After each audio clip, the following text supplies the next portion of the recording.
Is World War III on the horizon?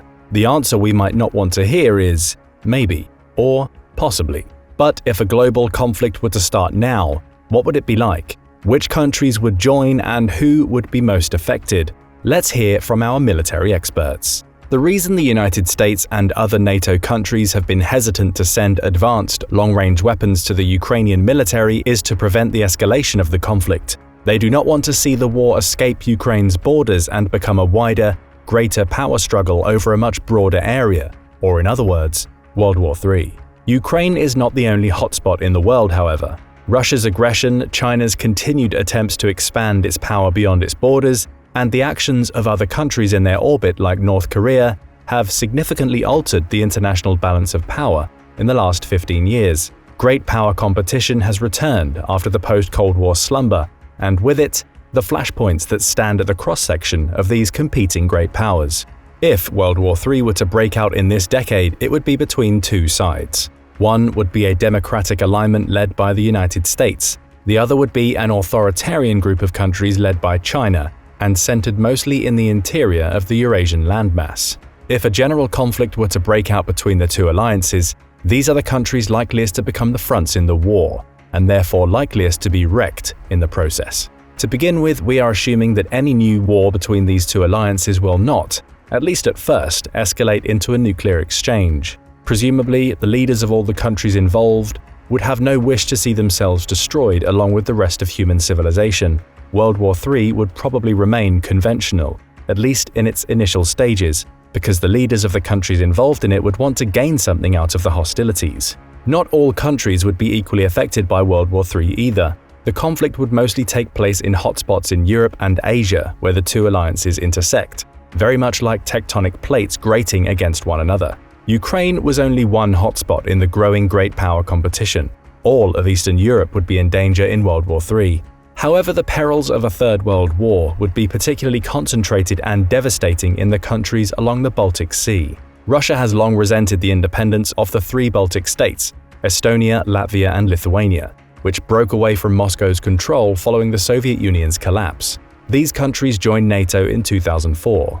The Kremlin would like to bring them back into its orbit and project more power into the Baltic. You can therefore bet that Estonia, Latvia, and Lithuania would be a major battleground in any war between Russia and NATO, and they would be wrecked in the process. Although the Baltic states benefit from Article 5 protection under the North Atlantic Treaty, they still border Russia and would be outnumbered and outgunned in the event of war. The initial phase of the conflict would prove devastating to their armed forces as Russian troops, tanks, and air power concentrates over a much narrower front than the initial invasion of Ukraine in February 2022, which saw Russian power divided along four very broad fronts, thanks to Ukraine's huge size. The Baltic countries, by contrast, are small, and the Russian invasion of them would not be divided along several fronts, but concentrated in a straight drive from Russian and Belarusian borders to the Baltic Sea. This would also relieve some of the pressure on Russian logistics, which proved so much of a problem in Ukraine. Lithuania may be the most vulnerable country of the three Baltic states, because it shares extensive borders with the heavily armed and fortified Russian outpost of Kaliningrad to its west, and Belarus, Russia's closest ally in Europe, to its east. In a World War III scenario, Russia would almost certainly attack in a pincer movement eastward from Kaliningrad and westward from Belarus through the Suwalki Gap, the 100-kilometer stretch of border between Poland and Lithuania that stretches between those 2 points. Doing so would cut the land route between the Baltic states and the rest of NATO's territory, depriving them of reinforcements and supplies over land. This move would leave Lithuania, Latvia, and Estonia isolated and much more vulnerable to Russia's offensive westward to the Baltic. NATO forces might be able to eventually break through the blockade, but by the time they do, all of the Baltic states would be wrecked, with Russian troops occupying them and entrenching themselves there. The Baltic states would suffer even further damage in whatever takes place there between Russian forces and NATO reinforcements once they arrive. So even if NATO wins and manages to force all of the Russian troops in the Baltic states back to their pre-war boundaries, these countries will still turn to rubble in any World War III scenario. Another country that would certainly be wrecked in World War III is Taiwan, which is probably the world's most contentious hotspot. It sits at the center of the first island chain, the string of islands from Japan to Indonesia, which are the linchpin of the United States' strategy to contain China's military expansion. Taiwan is also home to the world's most advanced semiconductor industry. There are political reasons for Taiwan's importance too.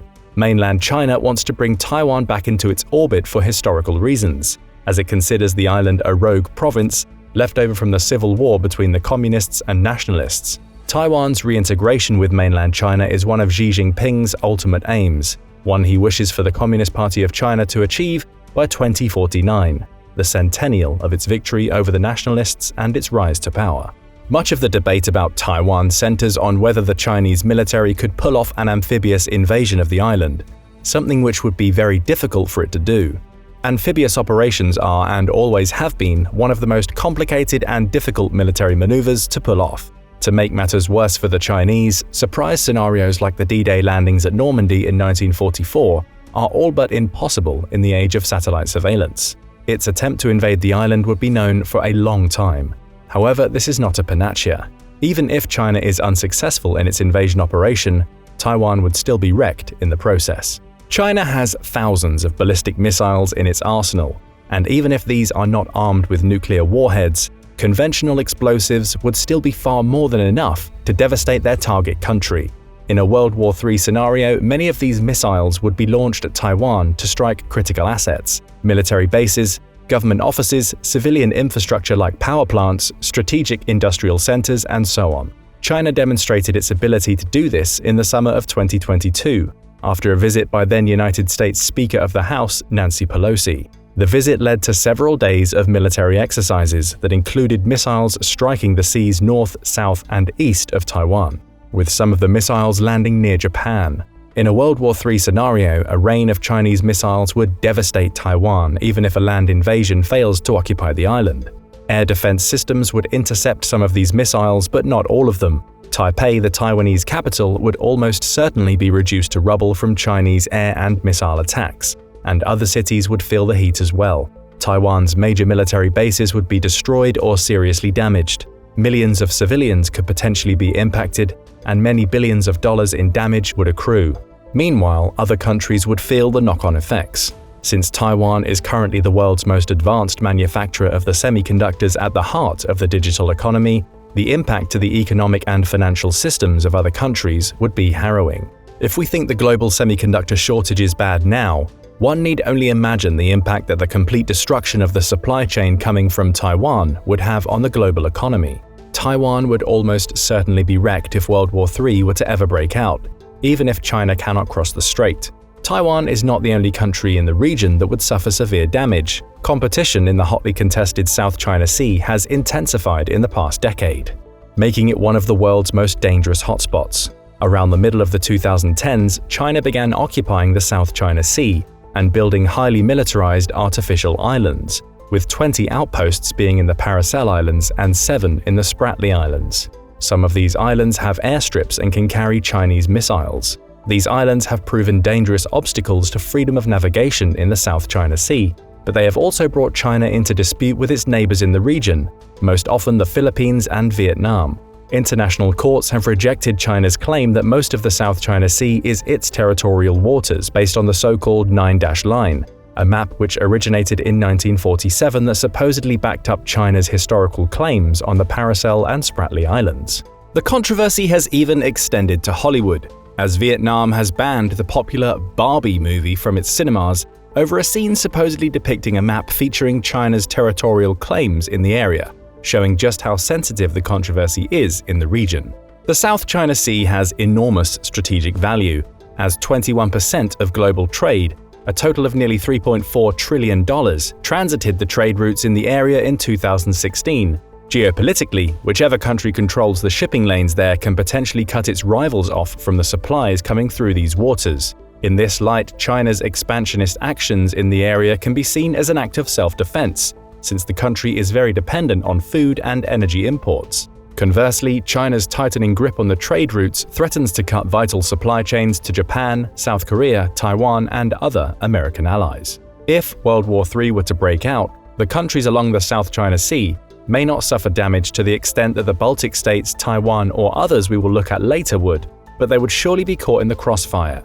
especially if they were to join the coalition led by the United States in an attempt to dislodge China from the waters of their respective exclusive economic zones. China's People's Liberation Army Navy (PLAN) would use the South China Sea bases to attack hostile forces in the Philippines, Vietnam, Malaysia, and other countries which would likely join the anti-China coalition. Air raids and missiles would take a heavy toll on these countries, especially their coastlines. Military bases in the interior of those countries would also become targets. They may not be central battlegrounds in the conflict, but all of these South China Sea countries would suffer. But World War III would also take place on a front far further to the north, and one country that would suffer almost complete destruction in a World War III scenario is South Korea. In a full-scale World War III scenario, it is certain that conflict would once again break out on the Korean Peninsula. Although the two countries have had disagreements and standoffs in the past, North Korea is still, at the end of the day, a vassal state of China. It is completely dependent on the Chinese economy for its continued existence. Without Chinese support, North Korea would not be able to produce the most basic of goods. Therefore, when push comes to shove, and it would in a prospective World War III, it must do what China says. In World War III, China would want to tie down as many American forces on the Korean Peninsula as possible and prevent them from reinforcing Taiwan and the South China Sea, or other fronts that are more important to its strategic goals. North Korea would therefore be used as a cat's paw to help make this happen, and South Korea would be caught in the crossfire as part of China's plans. Aside from its dependency on China, the North Korean regime has always maintained that it is the legitimate ruler over the entire Korean Peninsula. For historical reasons, North Korea would take advantage of the breakout of a global conflict to satisfy this claim. Although South Korea's land border with North Korea at the Demilitarized Zone (DMZ) is the most heavily fortified piece of land on Earth, this does not mean it will be able to escape the destruction of a renewed Korean conflict, even if North Korea is unsuccessful in its attempt to cross the DMZ. North Korea has thousands of conventional artillery pieces along the DMZ pointed straight at Seoul, the South Korean capital, which is only a few dozen miles away from the border.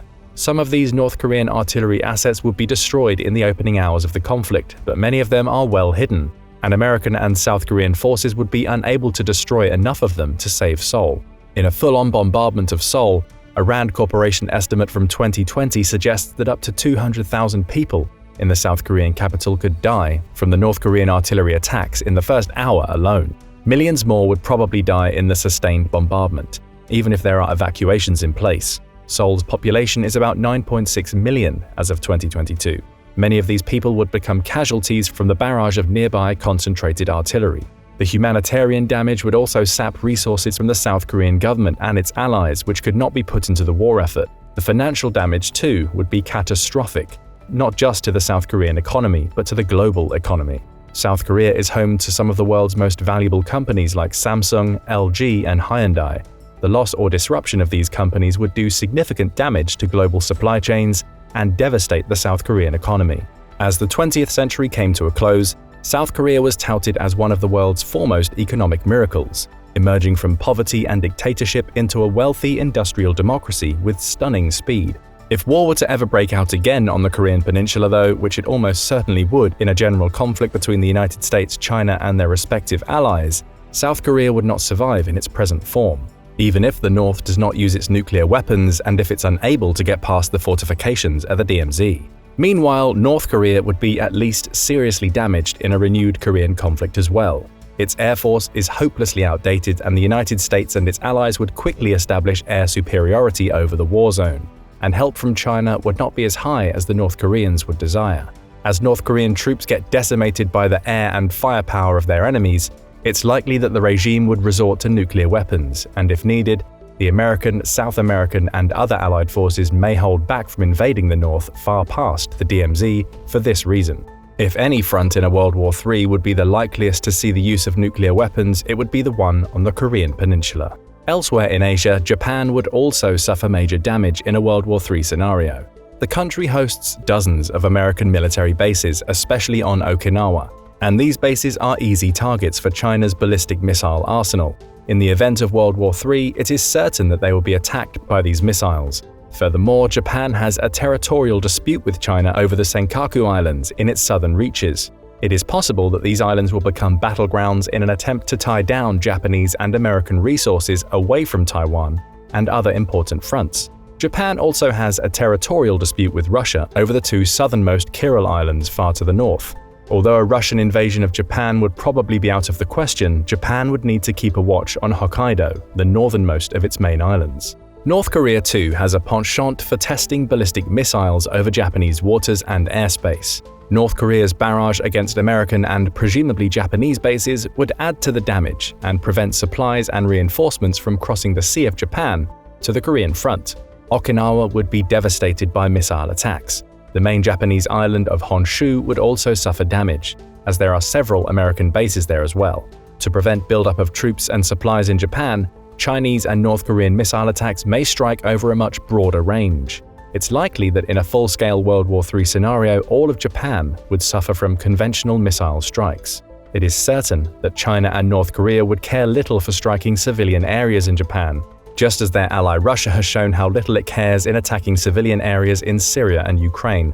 If a general war were to ever break out in the region, it is likely that catastrophic financial damage and civilian casualties in Japan would result. Tokyo is the world's largest metropolitan area and home to 37.2 million people as of 2022. An attack on Tokyo would make even an attack on Seoul look tame by comparison. Forgetting for a moment the purely military value, the damage to morale, supply chains, and the tie-down of resources in dealing with the carnage would create significant value for China and its allies. Although an actual ground invasion of the Japanese mainland is unlikely on any front, air and missile attacks would devastate the country in World War III. Thus far, we have spoken of countries in the democratic bloc led by the United States as being the ones most likely to suffer terrible damage. But the authoritarian bloc would also suffer. Belarus would likely come into the crossfire. In the initial phase of the conflict, Russia's numerical superiority in the Baltic theater would likely overwhelm Estonia, Latvia, and Lithuania, even if the initial assaults are costly for the Kremlin. But as NATO reinforcements arrive from the United States and Western Europe, they would try to retake the lost territory along the Baltic. Poland would certainly see some damage. Military bases there would prove easy targets for Russian missile attacks. Russian bases in Belarus, though, would be equally damaged in NATO missile attacks. Belarus would likely become a battleground, as NATO forces coming from Poland look to lance through the Russian lines at the Suwalki Gap. A flanking maneuver through Belarus would be one option to break through the Russian land blockade of the Baltic states. Although such an operation would see heavy fighting only in Belarus's western areas, it would still do devastating damage. Meanwhile, China itself would suffer severely too. Although an actual invasion of mainland China is highly unlikely, Chinese cities like Beijing would suffer badly from ballistic missile attacks. China is not the only country that has such missiles. As in other densely populated urban areas, hundreds of thousands or millions of civilians could lose their lives. The United States and its allies like Japan and Australia would be far more averse to attacking civilian population centers than China and its allies. But a Taiwan under Chinese bombardment would likely not view things the same way. As part of its porcupine strategy, Taiwan is amassing missiles that can penetrate deep into the interior of the Chinese mainland. These missiles would first be used to target military assets, but Taiwan would have little reason to hesitate to use them against areas in major cities, as China targets sites in Taipei and elsewhere. China's enormous size and well-defended inland positions means it would not suffer the worst effects in World War III. But it would not be isolated from the conflict, especially since the areas around its territory would be some of the biggest hotspots. But what do you think? Which countries would see the heaviest damage in a conventional World War III? Don't forget to let us know in the comments, hit that like button and subscribe for more military analysis from military experts. If you go ahead and spin the proverbial wheel of global worry today, there's a good chance you'll land on the words China and World War III. Unfortunately, there are several reasons for that, and they all lead to the question no one wants to think about. Is China getting ready for World War III? It's true that nowadays you can't go far without someone talking about the perils of Taiwanese reunification, artificial Chinese islands, Cold War 2.0, or the specifications of the latest hypersonic missile. Add to that the increasing frequency of Chinese incursions into Taiwanese airspace, Japan's recent decision to purchase hundreds of new weapons for its own defense, like these American-made Tomahawk missiles, and closer military cooperation between the US and Australia, and we are starting to see the signs of another global conflict on the horizon, one that is likely to begin somewhere in the Indo-Pacific. It all adds up to another doomsday scenario waiting in the wings, and some believe it could take place as early as 2024. Does China have a World War III plan in place, and if so, What does it look like? China's rise over the past few decades seems to indicate that the worrisome and likely answer to the first question is yes, and here's why. Tensions between China and the West have not been this high in a long time. Rewind several decades, and many experts would have laughed at you if you claimed you were a time traveler from the future and China posed a serious geopolitical threat to the international order. That's because the 1990s were a strange time, and not just because of the oversized jeans and kids' obsession with green slime. It was a period of untempered Western optimism. Yep, you heard that right, optimism. From our pessimism-soaked vantage point today, the geopolitical arc of that decade was almost unicorn-like, a surreal period of national unity, hope, and security, with the 9/11 terrorist attacks on the Twin Towers. But for a while, things seemed, well, good. Emerging victorious from its 45-year ideological standoff with the Soviet Union, for a brief unipolar moment in time, the United States enjoyed unmatched power and prestige on the global stage. There were no more near-peer threats. While terrorists and revolutionaries conspired at the peripheries of power, America's military and its coalition partners, equipped to the eyeballs with the latest technology and fresh off their rollicking victory in the Persian Gulf, bought into the idea that democracy was spreading and would continue to do so with assistance and persistence around the globe. It was in this geopolitical climate that things really started to change for China, not that many Western observers really noticed. Between 1949 and 1971, it had existed behind the Bamboo Curtain, a totalitarian dictatorship under the authoritarian communist revolutionary Mao Zedong. Things changed when the United States sought rapprochement with China in the 1970s, thereafter reopening diplomatic relations and turning China into a willing Cold War partner through strengthening economic relationships and a degree of exposure to the West it had not enjoyed since World War II. China started modernizing. A lot. Americans profited, China grew. As China grew, Americans hoped the exposure to Western values and ideas would liberalize and democratize China. There were social and cultural reforms amid the modernization, yes, but not many. China's benign growth lulled the West into a false sense of security. Some pundits argue that it was in the 1990s, the heyday of American optimism, that China started really playing the long game, hatching a secret 50-year plan to achieve the great rejuvenation of the Chinese nation after a century of downturns. Entangling its economy with the United States, it grew fast enough to convince the West it deserved a place in the World Trade Organization, the WTO, something it achieved by the early 2000s. Yes, we will play by the rules of international order, Chinese leaders proclaimed, with enough zeal to make their Western partners proud. It was around then its economy started booming, growing almost 10% every year for the next 2 decades.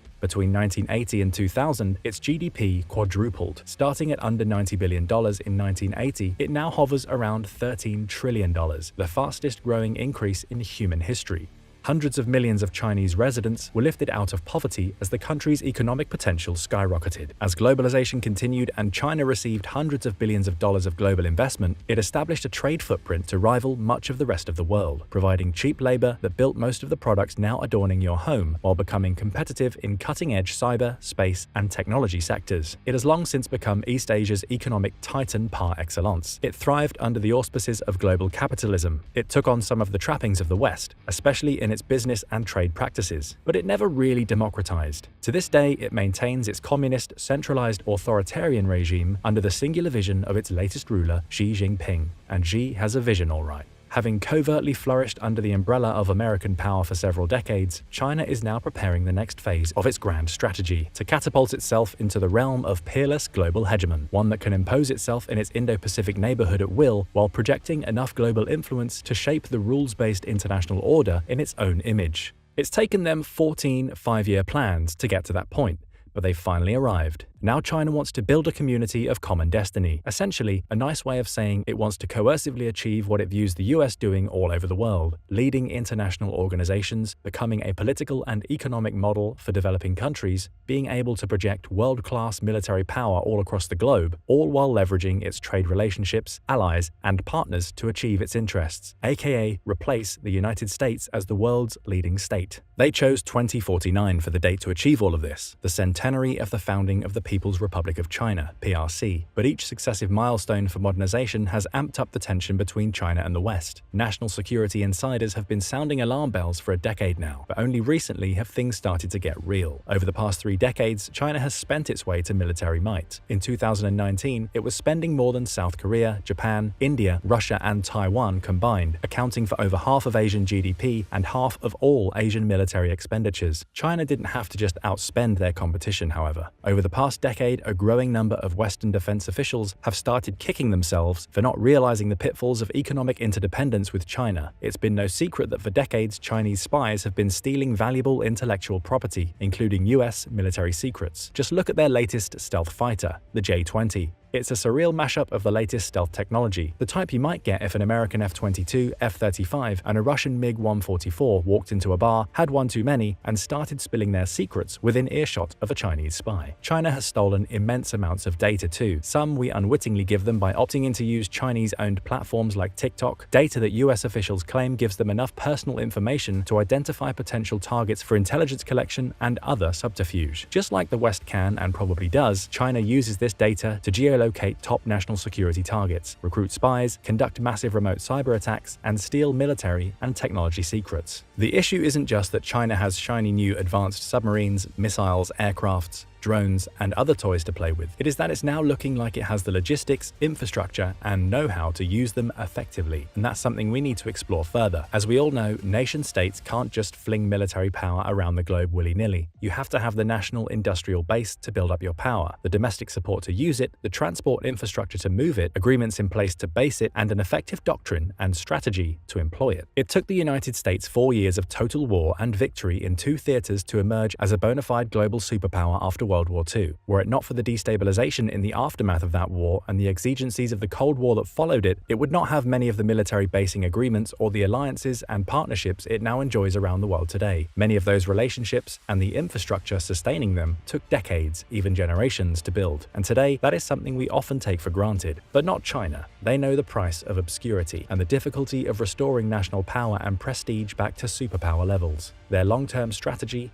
in part, is to achieve the same degree of global agency that the United States enjoys. It too wants bases for its military all over the world, flourishing economic relationships, and safe trade routes for its commercial fleet. Without a world war to create the conditions for its rise to power, China has had to engineer its rise artificially, partially through guile and subterfuge, partially using state-sponsored initiatives that scream, "We are trying to go global, and we will make it happen whether you like it or not." One of China's global projects that stands out from the rest in terms of ambition, scale, and significance, the One Belt Road Initiative, or Belt and Road Initiative, BRI. Much like the ancient Silk Road that connected Chinese traders and goods with rich foreign markets, the BRI strives to achieve the same degree of global influence for China in the modern era. To understand China, you have to grapple with the BRI. Many analysts view the project as China's answer to the Marshall Plan, a post-World War II economic assistance package that sought to revitalize war-torn Europe. Unlike the Marshall Plan, the BRI is extended to any willing economic partner. Formal agreements between China, the host nation, to build economic and political ties generally precede a litany of Chinese investment, funding, infrastructure projects, tech collaboration, and more. In the process, China gets access to ports and airfields, markets for state-owned companies, safeguards for international trade, and international influence. For years, the BRI has been the litmus test for global Chinese power projection. The belt connects China with Europe and the other dozen nations on its borders via a series of overland trade routes, while the road refers to its maritime interests, fueling stations, ports, industry, infrastructure scattered throughout Southeast Asia and the Indian Ocean. A great example of periphery diplomacy, BRI projects can now be found from the Himalayas to the Horn of Africa and Mediterranean basin. It has funded infrastructure deals in Malaysia, gas pipelines and railroads in Nigeria, Egypt, Ethiopia, and Kenya, maintains port operations in Greece, projects in Sri Lanka, and has other projects in the works. The West has viewed the BRI warily. Some criticize China's debt trap diplomacy, a tactic of luring economically vulnerable states into taking out Chinese loans and then jacking up the rates to unpayable levels as a form of coercion over the government in question. Others fear China's growing telecommunications and economic influence over Europe and the global South. But there still hasn't been a really unified response, and China continues to shovel money into its initiative, with another $124 billion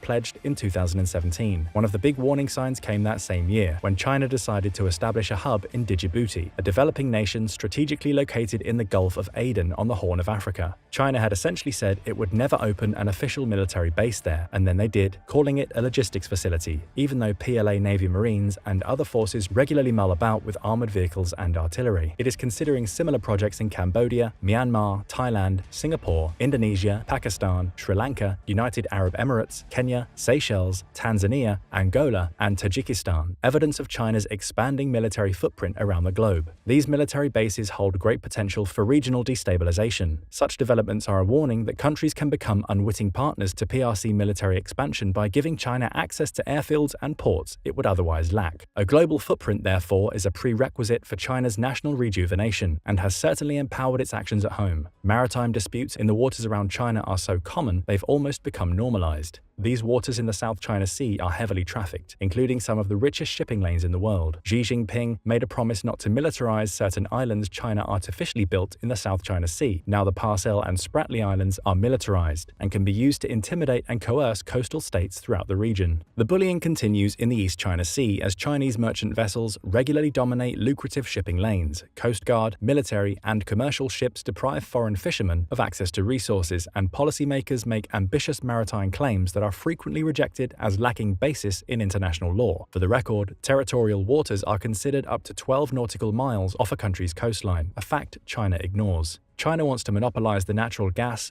oil, and hydrocarbon reserves it feels it has a claim to, even hundreds of miles away. A lot of the tension arises near the Senkaku Islands, a group of uninhabited islands that in 1971 reverted back to Japanese administrative control under the Okinawa Reversion Agreement. Over these seas, China has set out to create air defense identification zones, increasing its operational reach even further. Taken together, China's economic and cultural influence combined with its renewed military strength add up into a scary equation for Beijing's neighbors. There have also been regular border conflicts on the China-India frontier since a PRC-instigated clash in 2020 left dozens dead. India claims China has the onus to withdraw. They haven't. South Korea is worried about North Korea, China's only major Asian ally, doing something stupid. Even Japan, those guys who were so committed to pacifism after World War II that they called their military a self-defense force, are now so alarmed they're arming themselves with hundreds of Tomahawk missiles, writing counter-strike capabilities into their fighting doctrine, and conducting joint military exercises with American and Australian forces, an image that surely would have made our grandparents both proud and perplexed. And nobody should be more scared than Taiwan.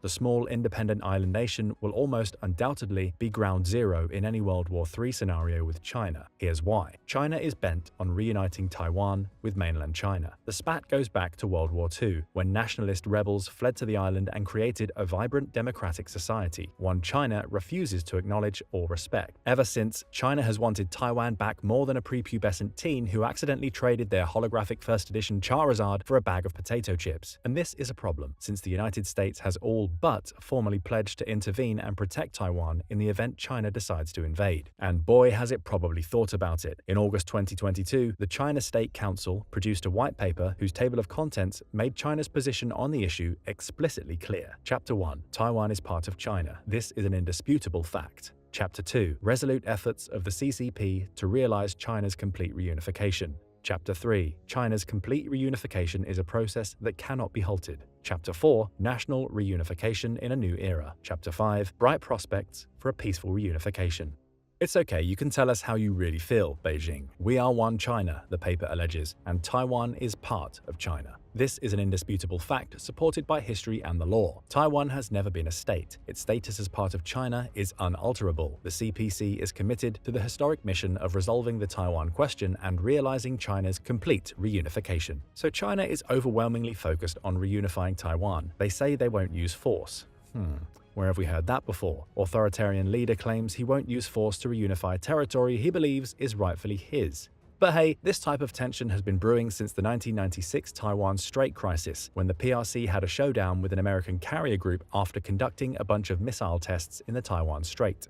The outcome of the Taiwan issue has real global bearings. Taiwan is the epicenter of the global semiconductor industry. What's a semiconductor, you say? Anything that has an electronic chip. Your phone, your computer, your wireless modem, your electronic toys, your average ballistic missile, medical instruments, televisions, cutting-edge satellites, they all rely on semiconductors for computing. It is a $556 billion industry, one that for better or for worse hinges on the whims of a Taiwan-China-US love triangle. You see, the US sells 40 46% of global semiconductors, but only manufactures 12% of them. China consumes the most, importing $378 billion worth and putting what it buys into 35% of the world's devices. And Taiwan, as you might expect, has 53% of the global semiconductor market share and produces 90% of the world's most advanced ones you might see in cars, smartphones, and military tech. That's a serious share of the market. Interdependence is a problem. The US is now trying to decouple itself from the Taipei-Beijing chip drama and become self-sufficient. But Taiwan's predominance on the global chip market is one reason Beijing literally cannot afford to let Taiwan continue to independently exist. It needs to set the terms of trade in the region, not Taiwan and other Western-facing nations. Otherwise, it will always be seen as a second-rate power. What does this all amount to? Well, this situation has produced the worst security crisis in the Taiwan Strait in 20 years. China means business. As Taiwan becomes more eager to carve out its independence from the mainland, China views its very sovereign existence as an existential threat. China worries about being hamstrung behind the first island chain, a series of nations that includes the Philippines, Borneo, Japan, and the Ryukyu Islands, that it fears can contain and limit its ability to project power beyond its shores. Taiwan is at the heart of this island chain, a cornerstone of Western power in the region, one that perpetually transmits dangerously subversive messages of Western-backed prosperity while it remains independent. With Taiwan under America's orbit, it is a thorn in Xi's side. With a reunified Taiwan, China gains the ability to break the first island chain and wield influence deep into the Pacific. Predictably, China is throwing caution to the wind regarding Taiwan's territorial sovereignty, violating Taiwan's Air Defense Identification Zone, ADIZ, and the median line dividing the Taiwan Strait, once considered as an invisible barrier between the two entities with frightful regularity. Between 1954 and 2020, there were only 4 Chinese violations of these internationally recognized demarcations. In 2020 alone, there were 380.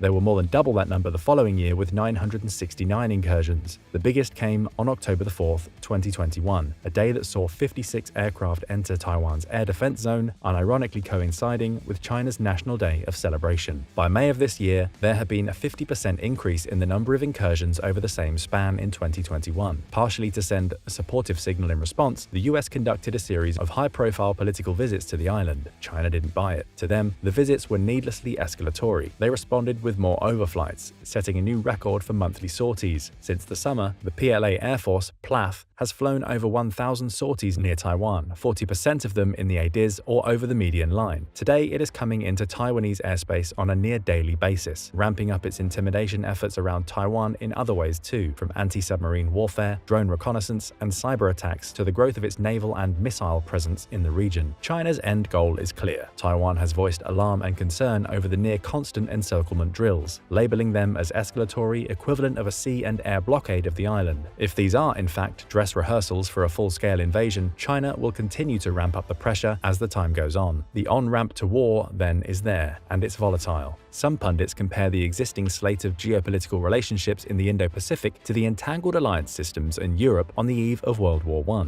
This is, at least, a line of reasoning. Hal Brands, a prominent political scientist at Johns Hopkins University, has espoused comparing Japanese, Australian, and American collaboration as a latter-day triple entente, the pre-World War coalition that sought to contain Imperial Germany in the Western Pacific. It didn't take much for the World War I powder keg to erupt in the Balkans, fueling a chain reaction that resulted in the First World War. If history is any guide, it won't take much to escalate a regional clash in the Indo-Pacific into a global war either. It is here in Asia's maritime heartland where all the ingredients of a global cataclysm are conspiring against the post-Cold War period of peace and stability in the Indo-Pacific. One analyst observed, it's also here where the naked edge of China's hegemonic ambitions are on full display, with dire consequences for smaller neighbors and the broader liberal international order. Here lies the defining geopolitical dilemma of our times. Well put. So how are the major players gearing up to play their part? We've already talked about China, at least their geopolitical maneuvering. Militarily, they've been following the same path, modernizing at an impressive rate to add bite to their bark as they pursue their strategy of recasting the global governance system in its own image. Its to-do list has, so far, taken a page right out of America's playbook. China has adopted the model that made America powerful, first building a moderately prosperous society in all respects, then using that as a foundation to build a truly competitive, world-class military. The fusion of civil-military power is deliberate. Industrial developments in quantum computing, AI, robotics, and biotechnology not only help China become competitive in the civilian sphere, these technologies can be appropriated to help the Chinese network their military forces. And make no mistake, this is something it is eagerly doing. To create a state-of-the-art air force, it has set a goal to fully network its combined and joint chains of command by 2027. Advancing dual-use technologies, ones that can benefit civilian and military infrastructure alike, will enable rapid information exchange between its army, navy, air, rocket, and yes, even space forces. Easily setting the Chinese military apart from anything America's nearest peer, the Russians have been able to achieve in Ukraine if they succeed. For a while now, the CCP has portrayed a West in relative decline. This narrative fuels Beijing's hopes it can supplant the United States as the preeminent global superpower. And to be fair, things in the United States haven't been all that peachy over the past decade or so. Race riots, populism, rampant misinformation and fake news, capital uprisings, COVID, political polarization, mistrust, and fear have exposed internal fractures and brought American democracy to its weakest point in generations. But America has been gearing up for its marathon clash against China for years now, in the hopes that if things did spill over into a full-scale war, it would be ready. American leaders, regardless of political party, are now mostly unified on this. They know the coming struggle will be ideological and cultural as much as it will be an in-and-out technological, economic, and military competition. Still, it wasn't really until 2018 that the United States officially changed its strategic posture to address China's rise. At the tail end of two fruitless decades in the Middle East, its national strategy shifted to recognize China, not terrorists or Russia, as the main peer adversary. This year, the Biden administration updated its national security strategy but did not depart from the rhetoric or strategic competition that pervaded earlier iterations. American strategy emphasizes this as the decisive decade, to get ahead and win the competition for the 21st century. Some people criticize American strategy for reviving antiquated Cold War mentalities, painting over Soviet tropes with Chinese skins in another zero-sum adversarial competition that could needlessly escalate into war. Vastly different political systems aside, there are more similarities than differences between China and the United States than there were between the US and the Soviet Union, especially in the realm of economics. The two competing powers are not mutually exclusive, but disagreements and mistrust are common enough destabilizers that many fear the status quo can't be maintained for long.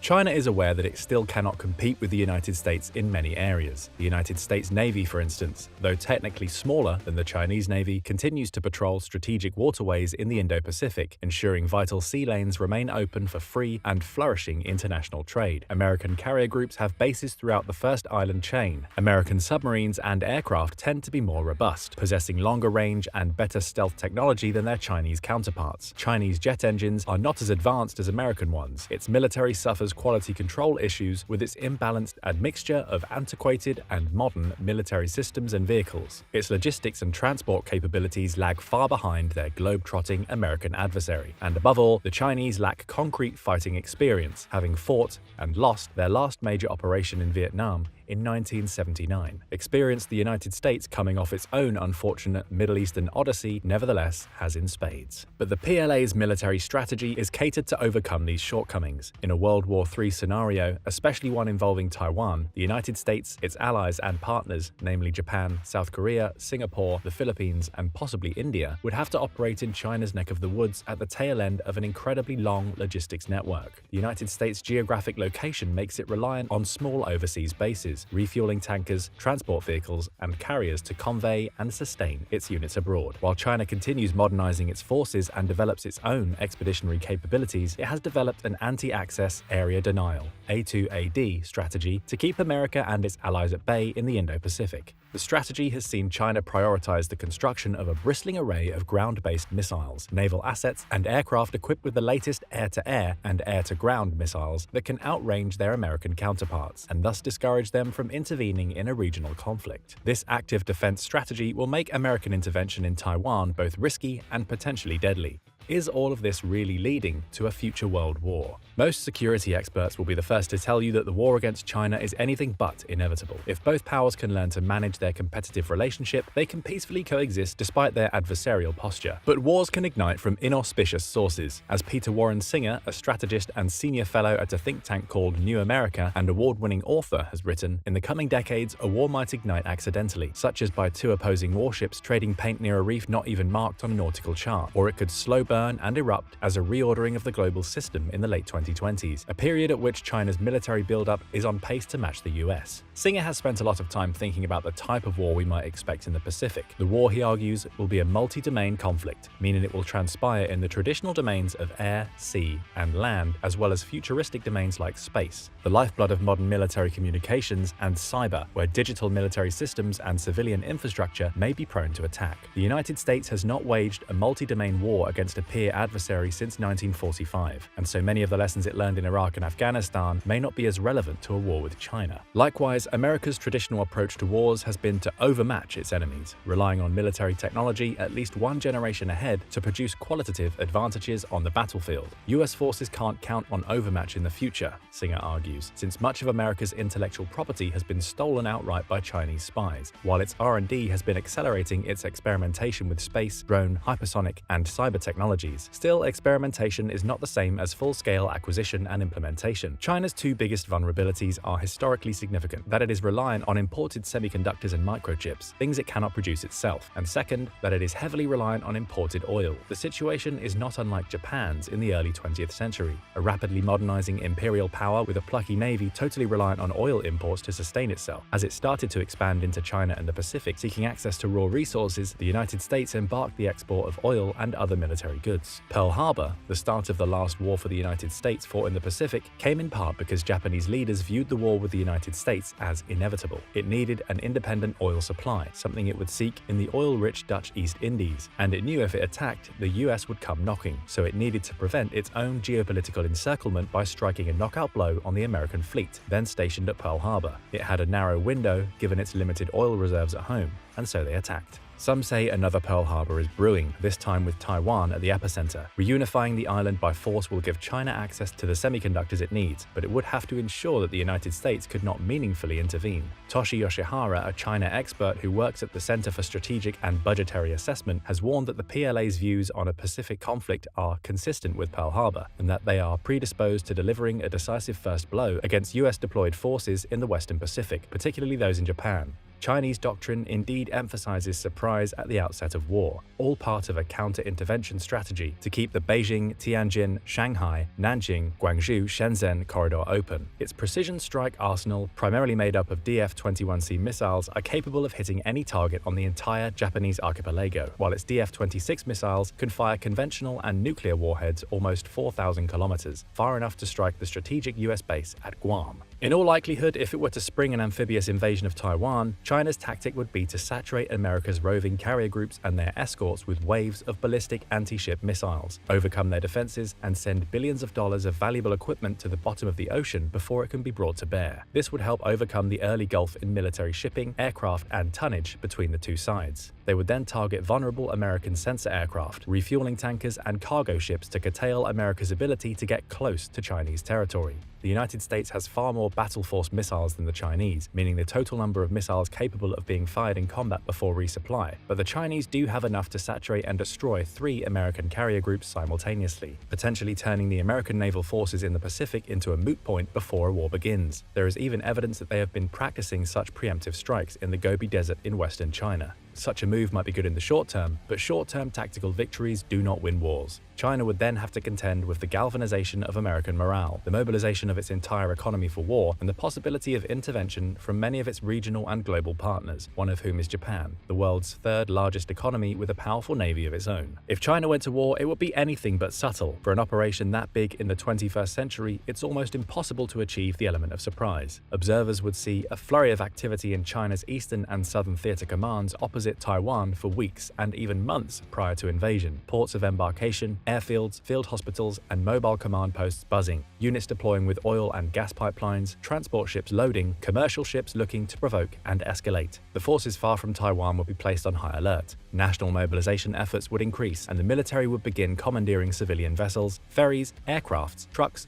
and trains. China would have to surge its production of ballistic long-range missiles and cruise missiles for a massive anti-air, anti-ship, air-to-air, and beach bombardment. It would need to achieve a degree of economic self-sufficiency in anticipation for the sanctions that would undoubtedly be implemented. It would be a lot like what we saw in Ukraine with Russian forces massing on the border, not unlike a classic game of Risk. You mass on your enemy's border, you claim you come in peace, you are only there to defend yourself, you claim. Meanwhile, battle plans are circulating and you are one move away from starting World War III. What's next? Unlike the Japanese at Pearl Harbor, who failed to authorize a third strike to neutralize the American carrier and submarine fleet, the Chinese would have to find a way to continually pressure the Americans in the Pacific to deter further intervention, making it so prohibitively costly its morale and will to assist Taiwan would crumble. An invasion of Taiwan would be tantamount to Germany's invasion of the Rhineland in 1936. Unless the West is willing to stand up and deter Chinese aggression from the start, an invasion could spark emergency rearmament programs, mass mobilization, and quickly escalate into a global war. Xi and the CCP are no fools, however. They know it would be a Rubicon moment if they were to invade Taiwan, something they could never walk back from. They will have been watching Putin's adventure in Ukraine with great interest, observing firsthand how aggressive regional land grabs can spiral into an out-and-out, no-holds-barred contest against deceptively capable nations with Western backing. They know if they act, they will immediately forfeit their national image abroad and become international pariahs. In the end, China will have to figure out what ultimate victory would look like, and if it will be worth the price of an all-out war. The ball is already in their court. Reunifying Taiwan by force is a massive obstacle. Overturning an entire global order is even harder by an order of magnitude. Could China do it? Is war really inevitable? Let us know in the comments, and don't forget to subscribe for more military analysis from military experts. How does the United States exercise its control over its nuclear and other strategic forces in a crisis that could happen quickly and take many forms? 2 words: Doomsday plane. The E-6B Mercury has been called the Pentagon's deadliest aircraft, even though it doesn't carry any weapons. Sounds impossible.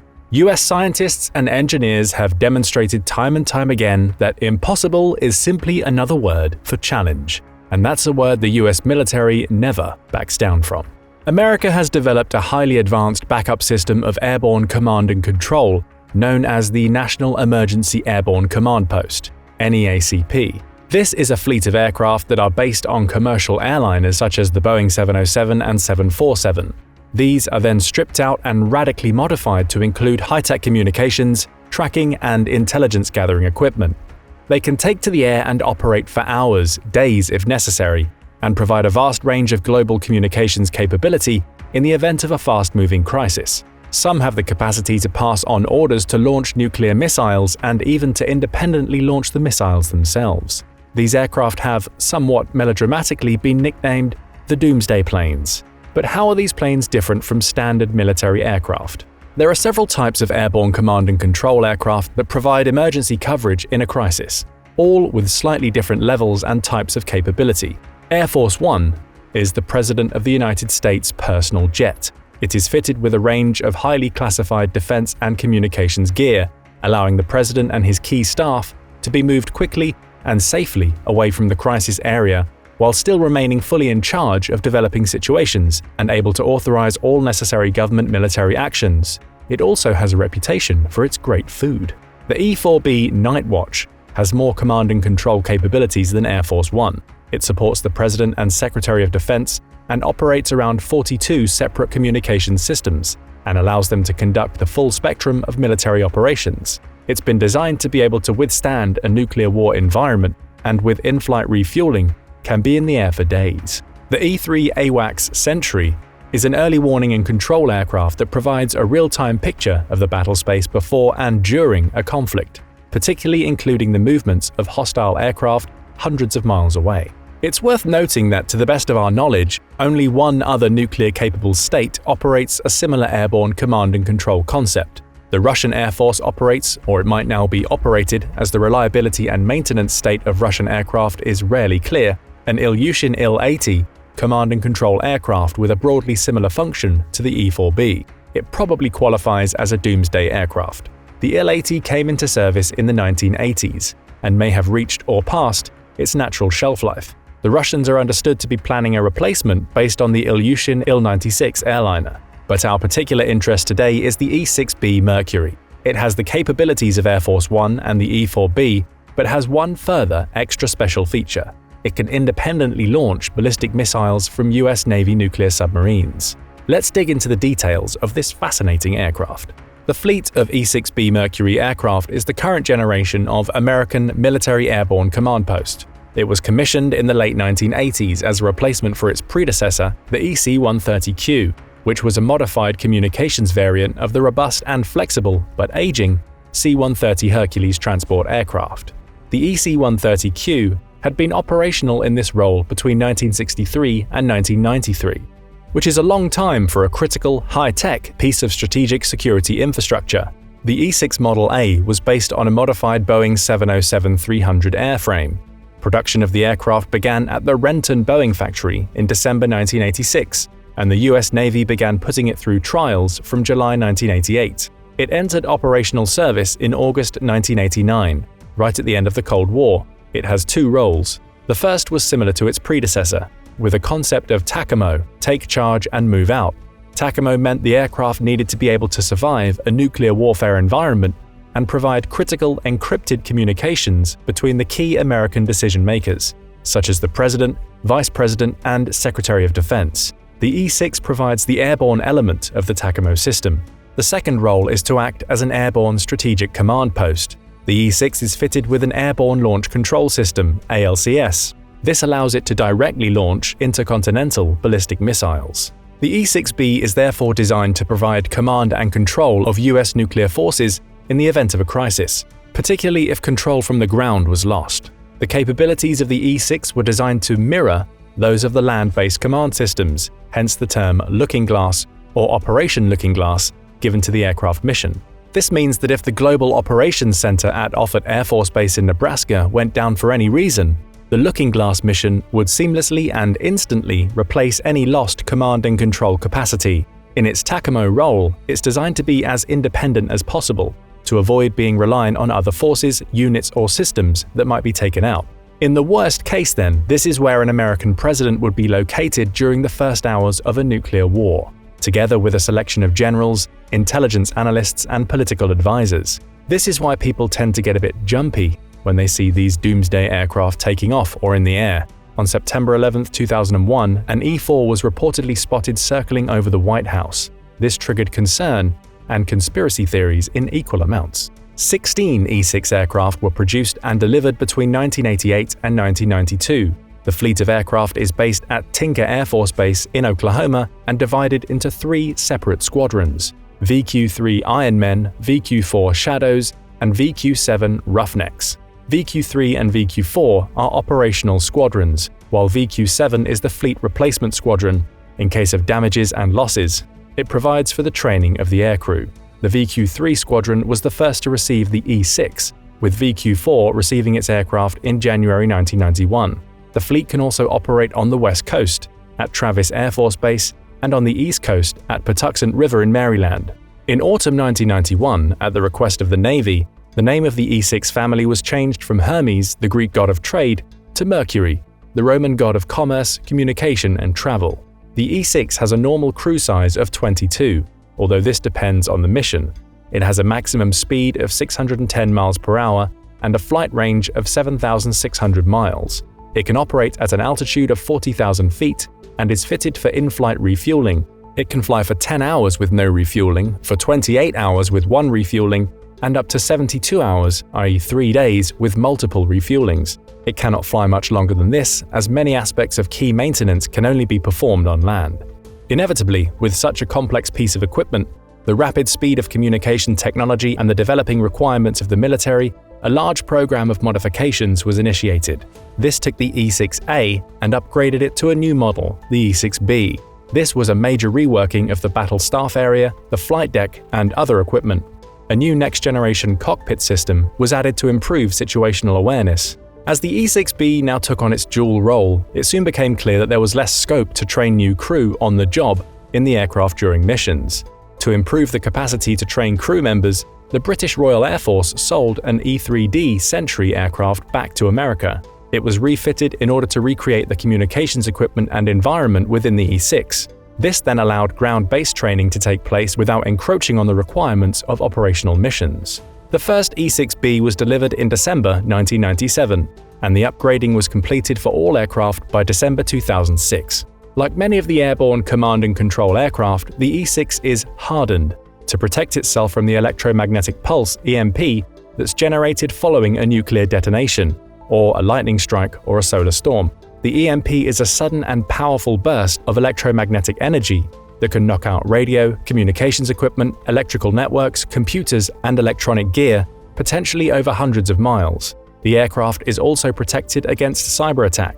To keep the fleet flying and up to date, regular modernization and maintenance activities are crucial, particularly as the airframe gets older. But why is it crucial for the US to have a Doomsday plane? What are some of the actual threats waiting on the horizon? There are many security threats in the world at present. China is threatening Taiwan, and Russian forces have thrust deep into Ukraine. Global terrorist organizations such as Islamic State and Al-Qaeda continue to pose serious threats to American and Western assets and governments, and the risk of a nuclear exchange has not receded. Russian President Vladimir Putin, as the Russian army struggles and suffers mightily in Ukraine, has several times made intentionally vague references to his nuclear forces. In June 2023, Russia deployed tactical nuclear weapons into Belarus, right up against the NATO members of Poland and the Baltic states. The world is ever more dangerous. In July 2023, President Joe Biden stressed that the threat from Russian nuclear weapons is real. The Boeing 707 airframe is old. It came into service in the late 1950s. The E-6 itself came into service at the end of the 1980s. There are perhaps only so many upgrades that can be squeezed in. Regular maintenance is essential, and stress corrosion cracks have been detected during routine checkups of the E-6. Other inevitable risks include wear and tear on engines, metal fatigue, and obsolescence of parts. A $110 million modification program recently awarded to Northrop Grumman will enhance the performance of the command and control capabilities. But like all military procurement processes, one system comes to an end and another is conceived. As the E-6 system begins to come to the natural end of its life, there's much debate about what a replacement system should look like. It's crucial that any new system is introduced in a timely manner to allow an overlap in capability. The role of the E-6B and its successors is very much a no-fail mission. The US Air Force is now understood to be looking at replacing 3 aircraft systems, the E-4, the C-32, and the E-6, in one combined program known as NEAT. But nothing is clear yet. It should not be automatically assumed that the replacement concept for the E-6 will be a similar Boeing-based air system. Other possibilities might emerge as America analyzes what type of threats it might face over the next 30 years, and Congress considers what budget and priorities can be allocated to the military if it's decided that an airborne command and control role is still necessary in the 2020s and beyond. Technology, capabilities, and demands have increased. Types of threat have diversified. The potential global battle spaces have become more complex, and the demands on aircraft and crew have increased. Perhaps remote-piloted aircraft might provide a solution. Could they take on part or all of the mission requirement? Maybe the capabilities and roles of E-4 and E-6 aircraft could be merged into one system, or even fitted into the C-32 version of the Boeing 757 intercontinental liner. Other reports suggest that a version of the C-130, the C-130J Super Hercules, might be used for testing new systems for the TACOMO role. Inevitably, most of the debate and decisions will be shrouded in secrecy.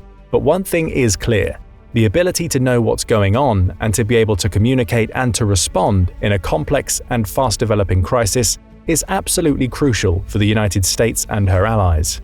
For the best part of 40 years, the E-6 Mercury squadrons have been a vital part of America's command and control system, ready to respond to major national and global crises, up to and including nuclear war.